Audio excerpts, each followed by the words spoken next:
اچھا اللہ یاری صاحب، اس طرح ہے کہ ہم جو ہے نا اہل سنت، ہمیں یہ بتایا ہے کہ حضرت عمر، ابو بکر، عثمان، ان کے جو ہے فضائل بھی ہیں، ان کے مناقب بھی ہیں، ان کا سارا کچھ ہے۔ ہوں، باقی ہم نے ذاتی طور پہ کچھ تحقیق نہیں کرنی ہوتی۔ اس کی وجہ ہوں، یہ ہوتی ہے کہ ہمیں جن مولویوں کے پلے ڈالا جاتا ہے نا، وہ ہوں، ہمیں جو کچھ بتا دیتے ہیں، وہ ہمیں بتایا جاتا ہے کہ یہی سب کچھ حجت ہے۔ تو اس لیے ہم نے خود تو اس تحقیق کے میدان میں اترنا نہیں ہوتا، تو ہم اس لیے شیعوں کو بھی کافر کہتے ہیں، اور اپنے مخالفین گروہ جو ہیں ان کو بھی ہو سکتا ہے ان کی بھی ہوں، تکفیر کرتے ہوں۔ تو جی، میں ذاتی طور پہ کسی کی تکفیر نہیں کرتا، میری اپنی ذات تک جو بات ہے، ہوں، تو میں سب کو مسلمان سمجھتا ہوں، چاہے وہ شیعہ ہو، دیوبندی، اہل حدیث، جو بھی ہو، مکتب جس مکتب فکر سے بھی تعلق رکھتا ہے۔ مولانا اسحاق صاحب کی ایک بات مجھے بہت اٹریکٹ کر گئی کہ انہوں نے تو فرمایا کہ جو سوال کیا؟ کچھ میں اہل تشریف حقیر کے آئیے لیے تک سوال کیا پہنچا۔ بھائی؟ حقیر کے لیے جی سوال سر، کیا؟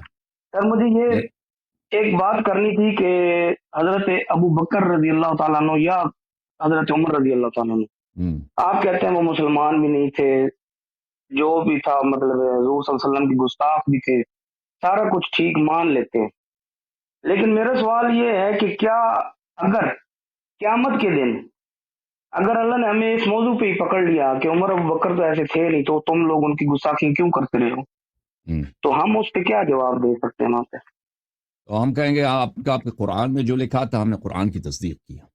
جب قرآن مجید نے فرما جی جی دیا ہے ان کے جی مذمت جی، میں آئے حفظ عمل نازل ہوئی ہے نا، ان کے مذمت میں ان الذين صحیح، ينادونك من وراء الحجرات اکثرهم لا يعقلون ان شر الدواب عند الله الصم جی والبكم الذين لا يعقلون۔ ہم کہیں گے کہ ہم نے آپ کے قرآن کی تصدیق کی، اور یہ ہو ہی نہیں سکتا نا۔ یہ اس طرح کوئی سوال کرے کہ اگر قیامت کے دن ہوں، پتہ چلے کہ اللہ ایک نہیں چار ہے، ہوں، قیامت کے دن پتہ چلے اللہ کی تو ہوں، 10 بیٹیاں بھی ہیں، بیویاں بھی ہیں، تو اس دن کیا کرو گے؟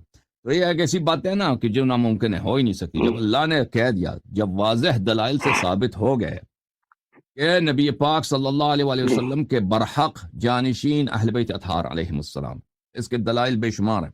جی ان کے جو برحق خلیفہ ہے، جی وسیع ہے، ان کے بعد جو برحق بلا فصل امام ہے وہ حضرت امیر المؤمنین علی بن ابی طالب علیہ السلام ہے۔ جب یہ ثابت ہو گیا ایک جانب سے، دوسری جانب سے یہ بھی ہوگا کہ یہ جی سیاست کے لیے، دنیا کے لیے ان لوگوں نے خلافت امامت پہ قبضہ کیا ہے، اور ان کے پھر جی ہم نے آپ کی اپنی کتابوں سے ان کے کارنامے ثابت کیے ہیں، تو پھر تو بحث جی کی کوئی گنجائش ہی نہیں رہتی نا، کہ پھر یہ کہہ دیں کہ اللہ نے اگر کہہ دیا، اللہ کیسے کہہ سکتا ہے بھائی کہ تم نے قرآن کی کیوں مخالفت کی، کہ تم نے قرآن کی کیوں اتباع کیا، قرآن کی کیوں تصدیق کیا، کہ میرے حبیب صلی اللہ علیہ وسلم کی شریعت کی کیوں پیروی کیا؟ یہ تو ہو نہیں سکتا نا بھائی، ٹھیک ہے نا بھائی؟ صحیح ہو گیا۔ اور سر یہ پوچھنا تھا کہ رسول اللہ صلی اللہ علیہ وسلم نے ہمیں بتایا کہ اللہ ایک ہے، ہم نے مانا کہ اللہ ایک ہے۔